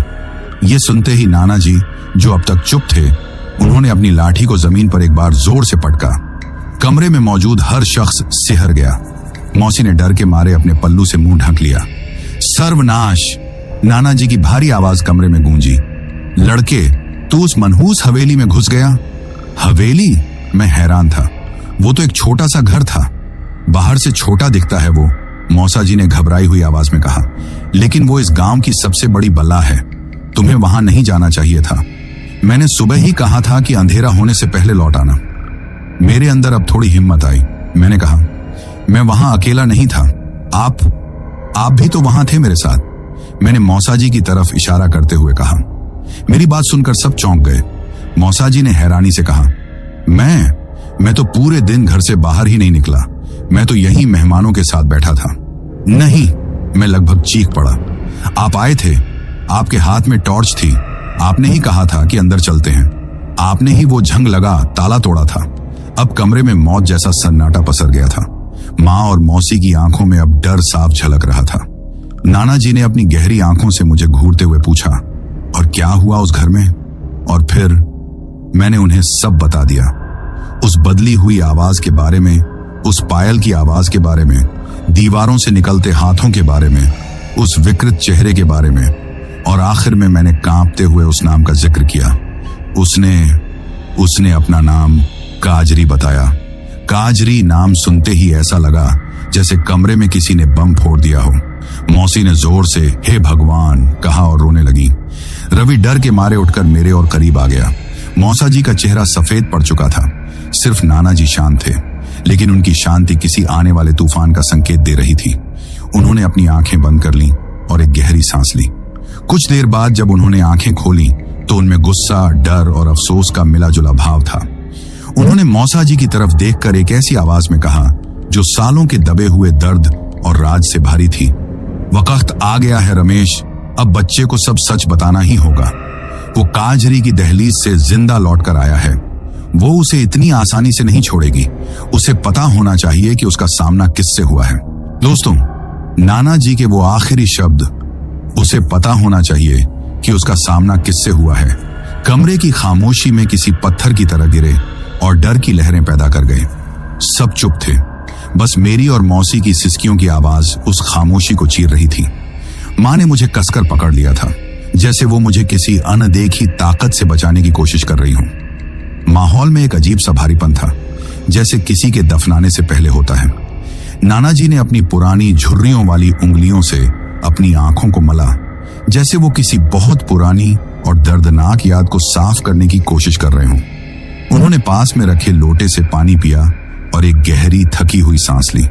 कमरे में जल रही लालटेन की कांपती हुई रोशनी उनके चेहरे पर पड़ रही थी, जिससे उनके चेहरे की लकीरें और भी गहरी और रहस्यमयी लग रही थीं।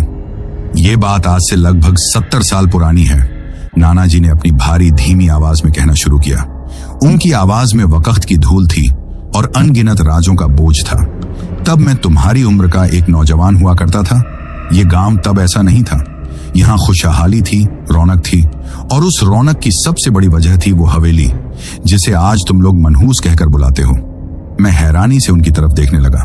हवेली? वो तो एक छोटा सा टूटा फूटा घर है।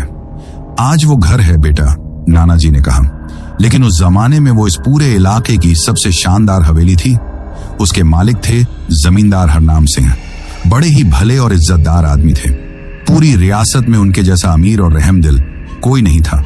और उस हवेली की जान थी उनकी इकलौती बेटी काजरी। जैसे ही नाना जी ने काजरी का नाम लिया, ऐसा लगा जैसे कमरे का तापमान कुछ और गिर गया हो। काजरी, नाना जी ने दोहराया। उनकी आंखें किसी पुरानी तस्वीर को देख रही थीं।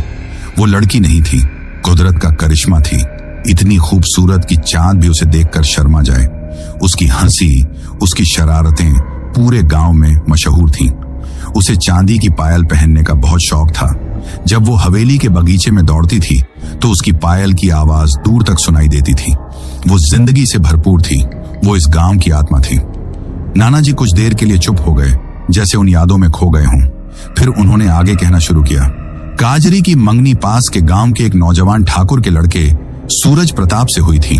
दोनों एक दूसरे को बहुत पसंद करते थे। उनकी जोड़ी देखकर ऐसा लगता था जैसे भगवान ने उन्हें एक दूसरे के लिए ही बनाया हो। पूरे गांव में उनकी शादी की तैयारियां चल रही थीं। हवेली को दुल्हन की तरह सजाया गया था। ऐसा लगता था जैसे गांव में कोई त्योहार मनाया जा रहा हो। सब कुछ ठीक चल रहा था। नाना जी की आवाज में अब एक कड़वाहट घुल गई थी। लेकिन फिर इस गांव की खुशियों को किसी की नजर लग गई। उस वक्त इलाके में एक नया थानेदार बनकर आया था, दरोगा हिम्मत खान। नाम का हिम्मत था, लेकिन काम उसके शैतानों वाले थे। वो एक अय्याश, जालिम और लालची इंसान था। उसकी गंदी नजर काजरी पर पड़ गई। उसने जमींदार साहब को पैगाम भिजवाया कि वो काजरी से शादी करना चाहता है। जमींदार साहब ने साफ इनकार कर दिया। ये बात हिम्मत खान को बर्दाश्त नहीं हुई। उसने जमींदार साहब को धमकाया, उन्हें झूठे केस में फंसाने की धमकी दी। लेकिन हरनाम सिंह अपनी बात के पक्के थे। उन्होंने अपनी बेटी की जिंदगी किसी शैतान के हाथों में सौंपने से इनकार कर दिया। और फिर वो रात आई। नाना जी की आवाज कांप रही थी। वो काजरी की मेहंदी की रात थी। हवेली में जश्न का माहौल था, नाच गाना चल रहा था। तभी हिम्मत खान अपने कुछ सिपाहियों के साथ शराब के नशे में धुत होकर हवेली में घुस आया।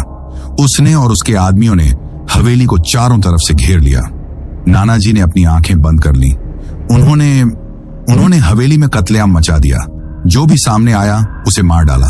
सूरज प्रताप ने बहादुरी से लड़ने की कोशिश की, लेकिन उन दरिंदों ने उसे काजरी की आंखों के सामने ही बेरहमी से मार दिया। जमींदार साहब और उनकी पत्नी को भी मौत के घाट उतार दिया गया। कमरे में पूरी तरह से सन्नाटा था। माँ और मौसी जोर जोर से रो रही थी। मेरे दिल पर जैसे कोई पहाड़ रख दिया गया हो। और काजरी? मैंने हिम्मत करके पूछा। नाना जी ने एक दर्द भरी सांस ली। उन दरिंदों ने उस मासूम बच्ची के साथ वो सलूक किया जिसे कोई जबान बयान नहीं कर सकती। उन्होंने उसकी आत्मा को, उसके जिस्म को, उसकी इज्जत को सब कुछ रौंद दिया। और जब उनका मन भर गया तो उन्होंने उसे मारकर हवेली के पीछे बने कुएं में फेंक दिया। उस रात उस हवेली में सिर्फ एक पायल की आवाज नहीं, बल्कि एक आत्मा की चीख हमेशा के लिए कैद हो गई। अगली सुबह नाना जी ने अपनी बात जारी रखी। हिम्मत खान ने पूरे गांव में खबर फैला दी कि हवेली पर डाकुओं ने हमला किया था। किसी ने डर के मारे आवाज उठाने की हिम्मत नहीं की। वो हवेली रातों रात एक जीती जागती जगह से एक वीरान कब्रिस्तान में बदल गई।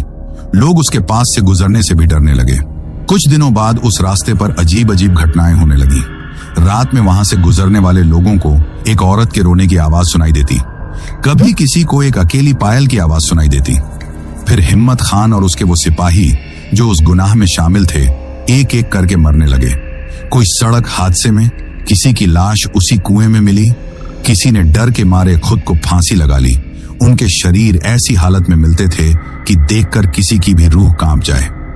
हम समझ गए थे, मौसा जी ने कांपती हुई आवाज में कहा, कि ये काजरी की आत्मा का बदला है। वो अब काजरी नहीं, बल्कि एक प्यासी डायन बन चुकी थी। एक ऐसी आत्मा जिसे इंसाफ नहीं मिला था और जो अब अपना इंसाफ खुद कर रही थी। लेकिन उसका बदला सिर्फ उन गुनाहगारों तक ही सीमित नहीं रहा। नाना जी ने आगे जोड़ा, उसकी आत्मा उस हवेली में और उस रास्ते पर कैद हो गई। नफरत और दर्द ने उसे इतना अंधा कर दिया था कि अब उसे हर मर्द में हिम्मत खान नजर आने लगा। उसने उस रास्ते से गुजरने वाले अकेले मुसाफिरों को अपना शिकार बनाना शुरू कर दिया। और वो छलावा मैंने पूछा। वो मेरे मौसा जी का रूप धरकर क्यों आई थी? ये उसका सबसे खतरनाक हथियार है, नाना जी ने समझाया। वो अकेली है, वो उस दर्द में अकेली है। वो अपने शिकार को पहले भरोसे में लेती है। वो तुम्हारे किसी अपने का, किसी ऐसे शख्स का रूप ले लेती है जिस पर तुम आंख बंद करके भरोसा कर सको। वो तुम्हें उस भरोसे की आड़ में अपनी दहलीज के अंदर खींच लेती है, और एक बार कोई उस हवेली की दहलीज के अंदर चला गया तो उसका वापस लौटना नामुमकिन हो जाता है। और वो बच्ची की आवाज है? मैंने पूछा। वो भी तुम्हारी तरह ही कोई बदनसीब मुसाफिर रहा होगा, मौसा जी ने कहा। कई साल पहले एक परिवार उस रास्ते से गुजर रहा था। उनकी छोटी सी बच्ची को उस हवेली ने अपनी तरफ खींच लिया। वो बच्ची फिर कभी नहीं मिली। कहते हैं काजरी ने उसे अपनी जैसी ही आत्मा बना लिया है, अपने अकेलेपन को दूर करने के लिए, अपने शिकार को फंसाने के लिए। अब सारी कड़ियां जुड़ रही थीं। वो ताला तोड़ना, वो मेरे राज जानना, वो बच्ची की पायल, वो आवाज बदलना, वो विकृत चेहरा, सब कुछ। मैं एक ऐसी दर्दनाक और खौफनाक कहानी का हिस्सा बन गया था जिसका वजूद मुझसे कई दशक पहले से था। कमरे में एक लंबी खामोशी छा गई। मेरे पास पूछने के लिए कोई सवाल नहीं बचा था। मुझे मेरे सारे जवाब मिल गए थे। मैं जिंदा था, लेकिन मेरे अंदर का सुकून मर चुका था। मैंने नाना जी की तरफ देखा। उनकी आंखों में मेरे लिए अफसोस था। मैंने हिम्मत करके आखिरी सवाल पूछा, नाना जी, अब क्या होगा? मैं तो वहां से भाग आया, क्या अब सब ठीक हो जाएगा? मेरी इस बात पर नाना जी ने जो जवाब दिया, उसने मेरे पैरों तले बची खुची जमीन भी खींच ली। उन्होंने मेरी आंखों में सीधे देखते हुए कहा, बेटा, असली कहानी ये नहीं है कि वहां क्या हुआ था। असली समस्या तो अब शुरू हुई है। समस्या ये है कि उसने तुम्हें देख लिया है। उसने तुम्हें अपना शिकार चुना था, और काजरी जिसे एक बार चुन लेती है उसे इतनी आसानी से कभी नहीं छोड़ती। उन्होंने एक पल का विराम लिया और फिर वो शब्द कहे जिन्होंने मेरी किस्मत का फैसला सुना दिया। उस हवेली से तुम्हारा बचकर निकलना तुम्हारी इस कहानी का अंत नहीं था बेटा, वो तो बस शुरुआत थी। दोस्तों, नाना जी के वो आखिरी शब्द मेरे लिए किसी जज द्वारा सुनाई गई उम्र कैद की सजा की तरह थे। उस हवेली से तुम्हारा बचकर निकलना तुम्हारी इस कहानी का अंत नहीं था बेटा, वो तो बस शुरुआत थी। ये शब्द मेरे कानों में गूंजते रहे और मेरे दिलो दिमाग पर एक अमिट मोहर की तरह छप गए। उस एक पल में मुझे यह भयानक एहसास हुआ कि मैं उस वीरान टूटे फूटे घर से तो बाहर आ गया था, लेकिन उस घर की दीवारों में कैद खौफ अब मेरे अंदर आकर बस गया था। मैं अब आजाद नहीं था, मैं एक चलता फिरता कैदी बन गया था जिसकी अदृश्य जंजीरें काजरी के हाथों में थीं। उस रात के बाद घर का माहौल पूरी तरह से बदल गया। शादी की शहनाइयां और ढोलक की आवाजें तो बज रही थीं, लेकिन उन आवाजों के पीछे एक अनकहा डर और एक गहरी उदासी छिपी हुई थी। घर की औरतें जब भी मुझे देखती तो उनकी आंखों में मेरे लिए दया और डर का मिलाजुला भाव होता और वो फुसफुसाकर बातें करने लगती। बच्चे मुझसे दूर रहते जैसे मैं कोई अछूत हूं। मेरे अपने जो कल तक मेरे साथ हंस बोल रहे थे अब मेरे पास आने से भी कतराते थे। मुझे एक कमरे में लगभग नजरबंद कर दिया गया था। मौसा जी का सख्त हुक्म था कि मैं एक पल के लिए भी अकेला नहीं रहूंगा। दिन में रवि या मेरे दूसरे कजिन मेरे साथ रहते और रात में माँ या मौसी मेरे पास ही सोती, लेकिन लोगों की मौजूदगी के बावजूद मैं अकेला ही था। मुझे हर आहट पर लगता कि वो आ गई है। हवा का कोई झोंका अगर खिड़की से टकराता तो मैं उछल पड़ता। परछाइयों से मुझे डर लगने लगा था। जब भी मैं अपनी आंखें बंद करता मुझे काजरी का वो विकृत चेहरा या वो सूनी आंखें दिखाई देती। मैं कई रातों तक सोया नहीं, इस डर से कि अगर मैं सो गया तो शायद फिर कभी उठ नहीं पाऊंगा। अगले दिन डिंपल की शादी थी। बारात आनी थी, रस्में होनी थी, लेकिन मेरे मन में कोई उत्साह नहीं था। घर में चल रहा जश्न मुझे एक दिखावा लग रहा था, एक ऐसा नकाब जिसके पीछे सबने अपने डर को छिपा रखा था। उस दिन सुबह नाना जी ने गांव के सबसे पुराने मंदिर के पंडित जी को घर पर बुलाया। उन्होंने कहा कि काजरी को हम हरा तो नहीं सकते, लेकिन शायद हम लड़के के चारों तरफ एक सुरक्षा कवच बना सकते हैं ताकि उसकी बुरी नजर इस पर न पड़े। घर के आंगन में एक छोटा सा हवन किया गया। मैं बीच में बैठा था और पंडित जी मंत्र पढ़ रहे थे, लेकिन वो कोई सामान्य हवन नहीं था। जैसे ही आग जलाई गई वो बार बार बिना किसी वजह के बुझने लगी। पंडित जी के माथे पर पसीना आ गया। उन्होंने और घी डाला और कपूर जलाया, लेकिन आग की लपटें उठने की बजाय जमीन पर रेंग रही थीं और उनका रंग भी पीला नहीं बल्कि एक अजीब सा बीमार सहारा था। तभी आंगन के सामने वाला बड़ा सा दरवाजा जो मजबूत कुंडी से बंद था एक भारी आवाज के साथ खुल गया और एक बर्फीली हवा का झोंका हवन की आग को पूरी तरह से बुझाता हुआ मेरे जिस्म से टकराकर गुजर गया। कमरे में मौजूद हर शख्स बुरी तरह से डर गया। पंडित जी ने कांपते हुए हाथों से अपनी पोथी बंद कर दी और नाना जी से कहा, यह साया बहुत ताकतवर है जमींदार, मेरे मंत्र इसे रोक नहीं पा रहे। ये लड़के को इतनी आसानी से नहीं छोड़ेगी। लेकिन नाना जी ने हार नहीं मानी। उन्होंने पंडित जी से एक ताबीज बनवाया। उस चांदी के ताबीज में कुछ भस्म और मंत्र लिखे हुए कागज के टुकड़े थे। उन्होंने वो ताबीज एक काले धागे में पिरोकर मेरे गले में पहना दिया। इसे कभी मत उतारना बेटा, उन्होंने कहा। जब तक ये तुम्हारे गले में है माता रानी तुम्हारी रक्षा करेंगी। ये उसे तुम्हारे जिस्म को छूने नहीं देगा। शादी जैसे तैसे निपट गई। डिंपल की विदाई हो गई, लेकिन उसकी विदाई के आंसुओं में इस बात का डर भी शामिल था कि उसके भाई के साथ क्या होगा। मेहमान एक एक करके जाने लगे और घर खाली होता गया। अब बस हम घर के लोग ही बचे थे। ये फैसला लिया गया कि अगले ही दिन सुबह की पहली किरण के साथ मुझे दिल्ली के लिए रवाना कर दिया जाएगा। वो मेरी उस गांव में आखिरी रात थी और वो रात मेरी जिंदगी की सबसे भयानक रात साबित हुई। मुझे रवि के साथ एक ही कमरे में सुलाया गया था। कमरे में रोशनी के लिए एक बल्ब पूरी रात जलाकर रखा गया था। मेरे गले में वो ताबीज था। मैं सोने की बहुत कोशिश कर रहा था, लेकिन नींद मेरी आंखों से कोसों दूर थी। न जाने किस पहर थकान के मारे मेरी आंख लग गई, लेकिन वो नींद नहीं थी, वो एक जाल था। मैंने खुद को उस कमरे में नहीं बल्कि उसी कीचड़ भरी सुनसान सड़क पर खड़ा पाया। मेरे सामने वही मनहूस हवेली खड़ी थी, लेकिन इस बार वो टूटी फूटी और वीरान नहीं थी। वो अपनी पूरी शान और शौकत के साथ खड़ी थी। उसमें रोशनियां जल रही थीं, अंदर से संगीत और लोगों के हंसने की आवाजें आ रही थीं, ठीक वैसी ही जैसी नाना जी ने अपनी कहानी में बताई थी। हवेली का बड़ा सा दरवाजा खुला और उसमें से काजरी बाहर निकली, मगर वो काजरी का डरावना विकृत रूप नहीं था। वो वही खूबसूरत जवान काजरी थी जिसके बारे में नाना जी ने बताया था। उसने एक बहुत ही सुंदर लहंगा पहना था। उसके चेहरे पर एक मासूम मुस्कान थी और उसकी आंखों में चमक थी। उसने चांदी की पायल पहनी हुई थी और इस बार एक नहीं दोनों पैरों में। वो मुस्कुराती हुई मेरी तरफ बढ़ी। डर क्यों रहे हो? उसने एक बहुत ही मीठी और शहद जैसी आवाज में कहा।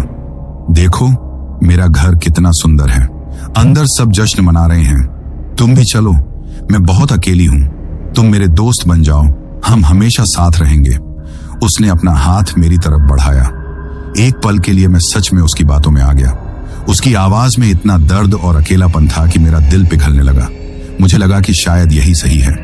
इस रोज रोज के डर से तो अच्छा है कि मैं उसकी बात मान लूं। मैं अपना हाथ उसकी तरफ बढ़ाने ही वाला था, तभी अचानक मेरे गले में मौजूद ताबीज आग की तरह गर्म हो गया। ऐसा लगा जैसे किसी ने मेरे सीने पर जलता हुआ कोयला रख दिया हो। मैं दर्द के मारे चीख पड़ा। उसी पल मुझे दूर से अपनी मां की आवाज सुनाई दी जो मुझे पुकार रही थी, आनंद बेटा। मां की आवाज और ताबीज की जलन ने उस छलावे को तोड़ दिया। मेरे सामने खड़ी खूबसूरत काजरी का चेहरा एक पल में फिर से उसी भयावह डायन में बदल गया। सुंदर हवेली फिर से खंडहर बन गई और संगीत की जगह मौत का सन्नाटा छा गया। काजरी गुस्से से चीखी, तू मेरा नहीं हो सकता तो किसी का नहीं होगा। मैं तुझे ढूंढ लूंगी, मैं तुझे दिल्ली तक नहीं छोड़ूंगी। उसकी चीख के साथ ही मेरी नींद खुल गई। मैं बिस्तर पर बैठा हाँफ रहा था और पसीने में नहाया हुआ था। रवि मुझे घबराकर हिला रहा था। भैया भैया क्या हुआ? आप सपने में चिल्ला रहे थे। मेरा हाथ अपने आप मेरे गले पर गया। ताबीज अब भी गर्म था और मेरी छाती पर जहां वो छू रहा था वहां की चमड़ी जल गई थी और एक गहरा निशान बन गया था। उस रात के बाद किसी ने कोई सवाल नहीं पूछा। सुबह 4 बजे ही मौसा जी और रवि मुझे लेकर पास के कस्बे के रेलवे स्टेशन के लिए निकल पड़े। उन्होंने मुझे अकेले नहीं जाने दिया। जब तक मैं ट्रेन में बैठकर उनकी आंखों से ओझल नहीं हो गया, वो वहीं खड़े रहे। दोस्तों, आज इस बात को 5 साल हो गए हैं। मैं दिल्ली में अपनी वही पुरानी जिंदगी जी रहा हूं, लेकिन कुछ भी पहले जैसा नहीं है। वो ताबीज आज भी मेरे गले में है और मेरी छाती पर जलने का वो निशान आज भी मौजूद है। मैं आज भी उस गांव में वापस नहीं गया और शायद कभी जाऊंगा भी नहीं, लेकिन इसका मतलब ये नहीं कि मैं काजरी से आजाद हो गया हूं। मैं आज भी रात में सोते हुए डर जाता हूं। आज भी जब कभी सड़क पर चलती किसी लड़की की पायल की आवाज सुनाई देती है तो मेरा दिल जोरों से धड़कने लगता है। कभी कभी जब मैं ऑफिस में या घर में अकेला होता हूं तो मुझे ऐसा लगता है कि कोई मुझे देख रहा है, कोई है जो बहुत दूर से मेरा इंतजार कर रहा है। मैं उस हवेली से बचकर आ गया था, लेकिन उस हवेली का एक हिस्सा हमेशा के लिए मेरे साथ लौट आया था। नाना जी सही थे, ये अंत नहीं था, ये एक शुरुआत थी, एक ऐसे खौफ की, एक ऐसे डर की जिसके साथ शायद मुझे अपनी बाकी की जिंदगी गुजारनी होगी। मेरी कहानी उन लोगों के लिए एक चेतावनी है जो रोमांच या मजबूरी में ऐसी जगहों पर चले जाते हैं जहां जाना मना होता है। कुछ दरवाजे बंद ही रहें तो अच्छा है, क्योंकि अगर वो एक बार खुल जाए तो आप भले ही बाहर निकल आए, पर उनके अंदर की बुराई आपके साथ बाहर आ जाती है, हमेशा हमेशा के लिए।